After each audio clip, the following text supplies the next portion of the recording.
Gente, olha, o país vive desde a última semana um momento de instabilidade política, um dos maiores enfrentados, inclusive, nos últimos tempos. De um lado, uma corrente pede o impeachment da presidente Dilma Rousseff. Do outro, o que defende sua permanência no poder. O país está, mais uma vez, dividido. Para falar sobre esse clima de instabilidade e relembrar um pouco de outros momentos da nossa história, nós estamos recebendo com muito carinho aqui em nossos estúdios o ex-deputado federal, meu querido amigo Eduardo Bonfim, constituinte, que vai explicar para a gente um pouquinho desse momento turbulento que vive a política brasileira. E ele viveu, acho que a turbulência até pior do que essa, eu acho. Vamos saber dele, acho que ele tem uma enciclopédia viva. Bom dia, deputado, um abraço. Prazer imenso. Prazer é todo falar meu. Com vocês e com toda essa imensa audiência. Muito obrigado. Obrigado. A presença do senhor aqui nos engrandece muito. Fico muito feliz. Obrigado. Sei que seu corre é grande, mas o senhor não se furtou em trazer as suas informações, suas experiências para a gente falar com os nossos telespectadores. Primeiro, deputado, um prazer tê-lo aqui.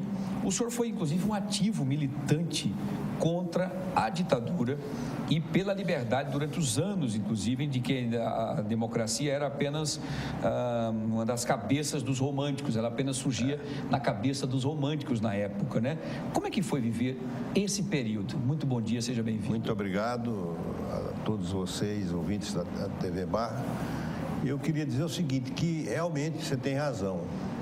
De 1968, quando eu tinha 17 anos, até a instauração da Assembleia Nacional Constituinte, que foi em 1986, 87, a Constituinte terminou em 88, eu fui deputado federal constituinte, naturalmente mais 2 anos de mandato de deputado, ela durou 2 anos. Nesse período de instauração da Constituinte foi que finalmente acabou o regime ditatorial que começou em 64. Então, toda a minha juventude e a minha fase de amadurecimento mais adulta foi enfrentando o arbítrio, o autoritarismo, a ausência de liberdade de expressão, a perseguição política. E eu posso lhe dizer que a minha experiência me lembra o famoso primeiro-ministro Winston Churchill, que foi o primeiro-ministro num dos períodos mais dramáticos da história da Inglaterra, porque enfrentou o nazifascismo, né, que tomava conta da Europa, né, uma ideologia da intolerância. E ele, num daqueles momentos de grande orador que era, ele disse: eu prefiro, se referindo ao nazismo, ao fascismo, o nazismo na Alemanha e o fascismo na Itália de Mussolini. Ele disse: eu prefiro a democracia com todos os seus defeitos do que a melhor das ditaduras. Então, ou seja, eu vivi na pele, como todos da minha geração, esse tipo de intolerância, de ódio, de perseguição, fundamentalmente de ausência de liberdades, não só coletivas, mas das garantias fundamentais dos cidadãos. O senhor foi perseguido? Chegou a ser preso em alguns momentos? Não, fui perseguido, eu tive que entrar num período de clandestinidade.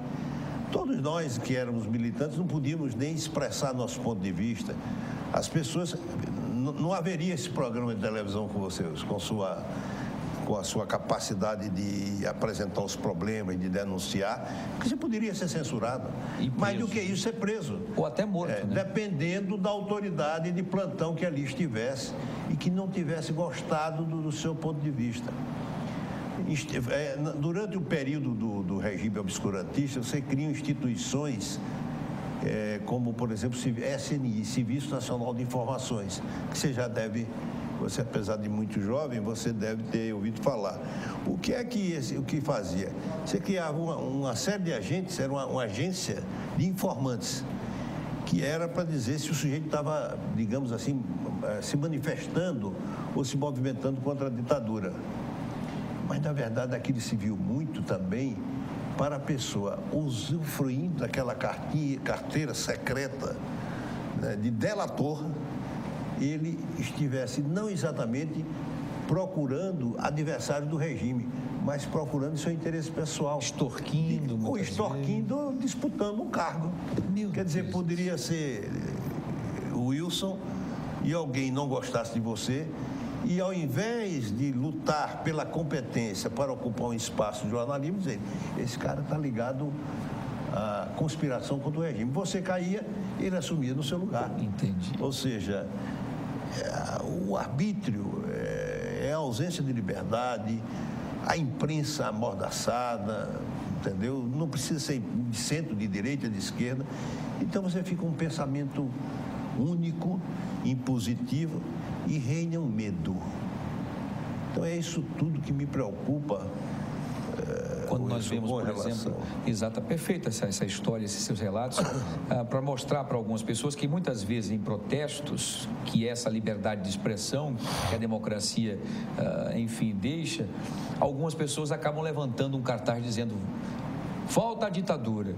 Tenho certeza que ela não sabe um terço do que é a ditadura. Talvez levante essa Não essa imagina, bandeira. Wilson, um décimo do que seja isso. Torturados, presos, desaparecidos, exilados. O Brasil chegou a ter 15 mil exilados, né? Só na Europa, 15 mil exilados, de todo tipo de profissão. Então, eles não imaginam que seja aquilo e eu tenho muita preocupação com o nível de conflagração e de intolerância que vai sendo imposto no país. Eu louvo muito o papel da imprensa, da televisão, de vocês aqui em Alagoas, de toda. Mas me preocupa muito certa politização de certos grupos hegemônicos midiáticos que não estão fazendo a imprensa, independente da linha, mas estão fazendo já uma campanha e insuflando. Isso é muito preocupante, porque elas são poderosas. E eu gostaria de dizer o seguinte: outro dia eu vi uma manifestação para, digamos, pelo golpe, porque há uma diferença entre o impeachment e o golpe, e que eu vi um deputado federal, Jair Bolsonaro, que lá na Avenida Paulista eu vi, olhei e disse: pô, deve ser Direta Já. Mas não, estava escrito Direita Já. Então, isso está me deixando perplexo, porque eu nunca vi no país um crescimento da ideologia, até fascista. Você, como bom jornalista e excelentemente informado, você viu que até saudações da suástica nazista. Exatamente, nessas manifestações. Exaltados. Eu vejo que vai havendo um certo afunilamento para a intolerância, o ódio bilioso, a bilis vai saindo pela boca, e isso não interessa ao Brasil. Interessa ao Brasil a políticos que você não concorda, muda a política. Agora, sem a política, não há democracia no mundo, não conheço nenhuma em que as instituições sobrevivam sem a mediação política. Então, nesse momento de conflagração do Brasil, isso me permita dizer, pois não. O que nós precisamos é retomar o canal da mediação política, do diálogo político, da saída política, o pacto pela democracia. Porque o que eu estou percebendo que a própria Constituição ela vem sendo rasgada, é como se quisesse uma refundação do país sob uma nova Constituição que vai sendo feita passo a passo, mas que não é a Constituição. Muito bem. Deputado, o senhor foi deputado federal constituinte eleito por Alagoas. Fui. Como é que foi participar da criação da atual Constituição brasileira? Muita luta, foi muita democracia, assim, milhões de pessoas foram de diversas categorias, inclusive de vocês, jornalistas, reivindicar seus direitos. Os gabinetes funcionavam de uma maneira acelerada, era uma permanente consulta à sociedade e foi muito dignificante. É como se eu tivesse feito um mestrado, um PhD, né, em Direito Constitucional, para todos. porque foi muito importante. Muito bem. O deputado, a sociedade, a gente percebe que está um pouco dividida, ou até totalmente dividida. O senhor já vivenciou algo parecido com isso? Não. Eu já vivenciei. Aliás, eu acho que essa banalização que aconteceu no país, e foi errada, essa é uma espécie de jurisprudência política, não jurídica, do impeachment, foi um erro. O presidencialismo não se sustenta com essa banalização. Não gostou, tira. Tem que conviver, fazer a oposição ferrenha, denunciar o que está errado. Mas o presidencialismo não comporta a banalização do impeachment, porque o impeachment do presidente da República implica em crimes gravíssimos de lesa pátria, de traição à nação. Então, estão lá descritos na Constituição. Você não pode...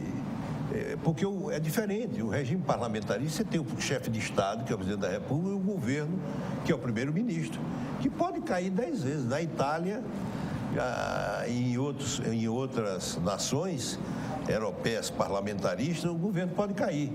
A República fica tranquila, porque tem um chefe de Estado, cria-se um novo governo e elege-se um novo primeiro-ministro. Mas o presidencialismo não é assim. O presidencialismo você leva a crises profundas. O Brasil já eu imaginei que nós teríamos superado isso, porque antes, por exemplo, em 54, Getúlio suicidou-se para, digamos, reverter uma onda golpista contra ele. Em 55, o presidente Juscelino Kubitschek, esse que foi o autor da Constituição do Brasil, exatamente com esse grande arquiteto patrimônio brasileiro, mas da humanidade, Oscar Niemeyer, para você ter ideia, nós não estamos vivendo certas concepções novas. Em 55, há um discurso de Carlos Lacerda, que era um defensor ardoroso desse tipo de intransigência, de intolerância. Ele tinha uma frase famosa sobre Juscelino Kubitschek. Ele percebia que ele ia ser eleito presidente da República, e felizmente foi, porque ele criou o desenvolvimento do país, acelerou, etc. Além de Getúlio, que criou as bases da industrialização e a legislação trabalhista, vem de Getúlio Vargas. Mas Juscelino e Lacerda, que era um golpista contumaz, obsessivamente golpista, por isso que vem a frase o deno lacerdista. Ele fez imagina um discurso como deputado federal, e Juscelino acabava de ser governador de Minas Gerais e candidato a presidente da República. E dizia assim: o senhor Juscelino Kubitschek não pode ser candidato a presidente da República. Por quê? Se for eleito, se for candidato, não pode ganhar a eleição. Não pode ganhar a eleição. Se ganhar a eleição, não pode tomar posse. E se tomar posse, tem que ser derrubado. Eu acho que é esse clima de ódio e intolerância que nós vivemos.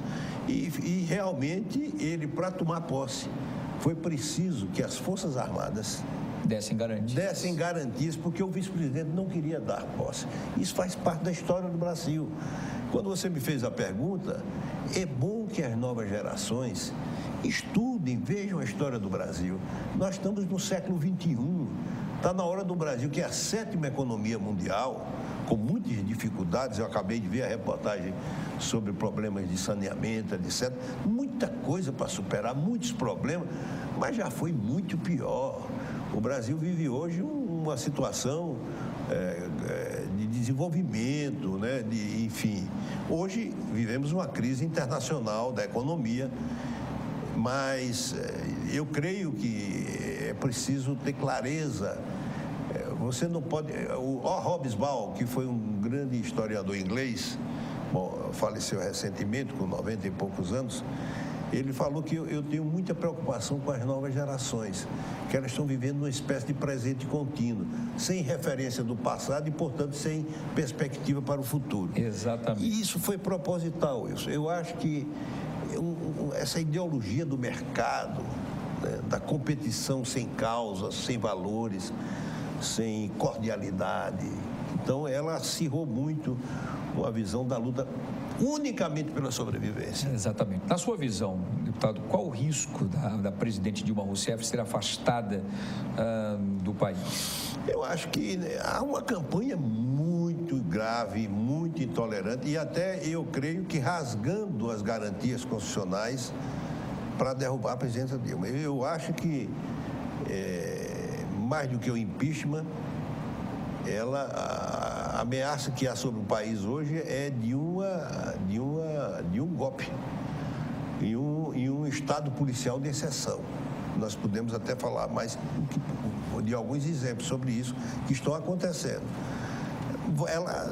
Do ponto de vista processual, dentro da Constituição e dentro do regimento do Congresso Nacional, o governo precisa de 171 votos, se não me engano, para que o processo não passe na Câmara. Não passe. Não passe. É porque eles precisam de 2/3. Entendi. A oposição. Se passar, vai para o Senado. Então, eu acho que essa é a luta regimental. Mas essa luta dentro do Congresso, ela é uma parte. A outra parte está nas ruas, né? E eu penso que, volto a dizer, é preciso repactuar, criar os canais com todas as forças da política viva do país, né? Para que se estabeleçam pontos de mediação, porque o que eu me preocupo mesmo é com o processo de conflagração. E acho que muita gente apostando nisso. E eu queria louvar aqui o papel das Forças Armadas, que tem tido uma postura exemplar. As Forças Armadas estão nos quartéis, observando o que foi feito na Constituição hoje. Garantido a Constituição do país, respeitando a integridade, a soberania nacional, o seu papel visto na Constituição. Então, o golpe de 64 não foi assim, foi um golpe de tanques nas ruas. Esse é um golpe que eu acho que vai se planejando de forma em que o nível de discussão, eu vi coisas absurdas. Se a pessoa passa com a camisa que não é da outra facção, às vezes não tem nada a ver, o sujeito está passando ali por acaso e nem sequer tem nenhuma. E eu vi isso na mídia. Verdade. O sujeito ia passando com o skatezinho, né? E quase que apanhava porque estava com a camisa que tinha uma cor característica. Que não era, e o sujeito ideologicamente não tinha nem noção. Então eu creio que, ainda digo mais, eu acho que nós estamos, agora mesmo, eu autorizei e vou passar, estou meio afônico, essa virose tem nos atacado, me desculpe vocês, eu vou passar aqui junto aos advogados, porque é um manifesto de advogados e juristas defendendo a legalidade democrática. Eu creio que nós estamos assistindo um cerceamento e um desvirtuamento, como eu disse, é como se estivesse refundando uma refundação da República sob novas bases constitucionais. Mas isso teria que ter uma outra Constituinte. Exatamente. O senhor é a favor, então, o senhor acha que seria necessário, então, uma reforma política nesse exato momento? Nesse exato momento, não. Eu acho que nesse exato momento nós temos que garantir a legalidade democrática. Porque não há nem ambiente para estar discutindo reforma política agora. Ela é uma necessidade estratégica. Mas, nesse momento, eu estou vendo a importância do diálogo, né? Essa seria a saída? Qual a saída que o senhor teria para esse momento, essa crise? Primeiro, combater todas as atitudes que, digamos, investem contra as garantias constitucionais. Você veja o problema da coerção, da condução coercitiva. E eu estou falando não por mim, eu estou falando pelo ministro Marco Aurélio, do Supremo Tribunal Federal, um decano, né? Ele disse, olha, a condução coercitiva, eu estou dando exemplos que parecem só técnicos, mas não são. Vai atingir o cidadão na cidade, no município, no menor município de Alagoas, por outros motivos. Ele diz, a condução coercitiva, ela só se aplica quando o sujeito se nega a prestar um depoimento. O que aconteceu ali com o ex-presidente Lula foi um sequestro, porque ele não tinha se negado, ele já tinha ido outras vezes. Então, aquilo foi uma coisa espetacularizada, onde poucos grupos midiáticos já estavam ali antes da própria Polícia Federal, levaram para o aeroporto de Congonhas. Há quem diga que não entrou no jatinho que o levaria a Curitiba, porque a Polícia da Aeronáutica não deixou. Depois, o que é que acontece? Se é possível fazer com... E o Marco Aurélio disse, olha, os senhores imaginem, eu vi numa entrevista na televisão, doutor Marco Aurélio, ministro Marco Aurélio do Supremo Tribunal Federal, ele disse, se é possível fazer isso com um cidadão que foi ex-presidente da República, foi presidente da República 2 vezes, imagine com um cidadão comum. Aí eu me lembro do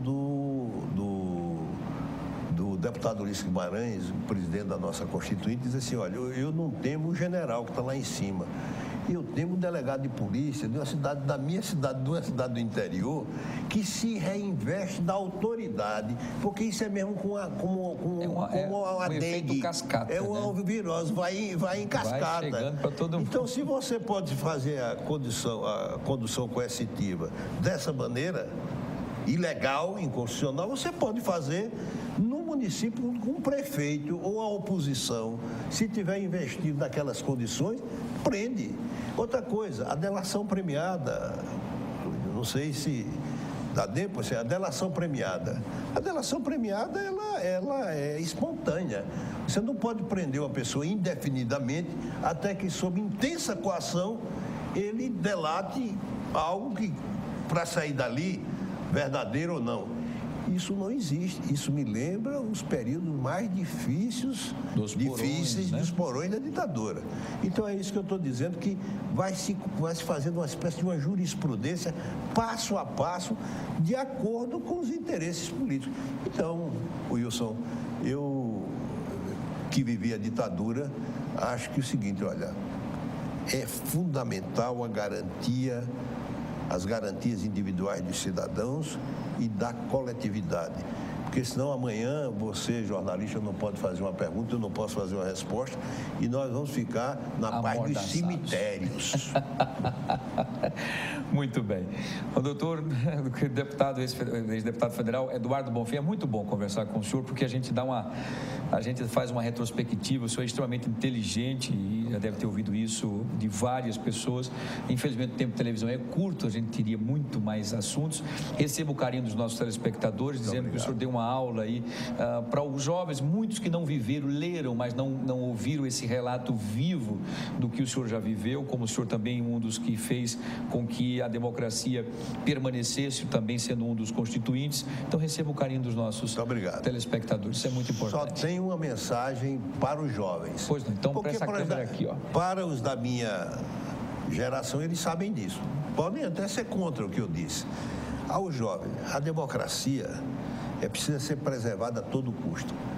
O ódio e o conflito intolerante, o ódio irracional não leva à democracia. E ela é como uma flor, ela precisa ser regada. Então, vocês defendam suas opiniões, mas, acima de tudo, defendam a legalidade democrática. Aprendam a conviver na divergência. Preste atenção, quem está falando aqui é quem viveu 21 anos de ditadura. Ninguém ganha com isso. No fundo, todos perdem com isso. Até aqueles que querem uma ditadura vão se arrepender amargamente, inclusive, talvez, na própria pele, anos depois, do que é uma ditadura. Tenham suas posições. Vamos às ruas defender nossas opiniões, mas vamos respeitar essa democracia que nos custou tão caro. Inclusive, muito sangue foi derramado, muito sofrimento. Então, às novas gerações, a democracia é fundamental. Sem ela, nós vamos para um estado de exceção brutal e esse país não merece isso. Muito bem, perfeito. Muito obrigado. Eduardo Bonfim, um abraço, deputado, um abraço, um prazer tê-lo aqui. O espaço está sempre à sua disposição. Muito obrigado. Para trazermos outros assuntos importantes sobre esse momento que nós estamos vivendo, turbulento, e vamos aguardar aí os novos capítulos, né? Muito Parabéns ao espaço democrático e de prestação de serviço à sociedade que vocês estão fazendo. Que bom ouvir isso do senhor, estou muito feliz. Eu tenho acompanhado e sei que isso sim se consegue através da democracia. A liberdade de expressão. A liberdade de expressão. E a primeira instância a perder com isso será a sociedade e termos profissionais, o jornalismo. Exatamente. Assim como os advogados, que 25 foram grampeados de uma só vez. Não pode se exercer a profissão, nem o jornalista ser grampeado, porque está fazendo uma matéria, identificando suas fontes. Perfeito. Muito obrigado. Eu que agradeço a sua presença aqui, muito bom o papo, muito bom as informações. Eu conversei aqui com o ex-deputado federal Eduardo Bonfim, constituinte, inteligentíssimo, trazendo as informações e contando um pouquinho para a gente o que ele viveu nos momentos mais difíceis e depois os momentos áureos, quando foi também aí um dos constituintes, fazendo com que a Constituição de 88 nos desse a liberdade de estarmos aqui hoje debatendo, conversando, divergindo. É assim que se faz a democracia e é por ela que vamos continuar lutando. É bom se pensar nisso como recado que o próprio ex-deputado federal Eduardo Bonfim deixou para todos nós aqui.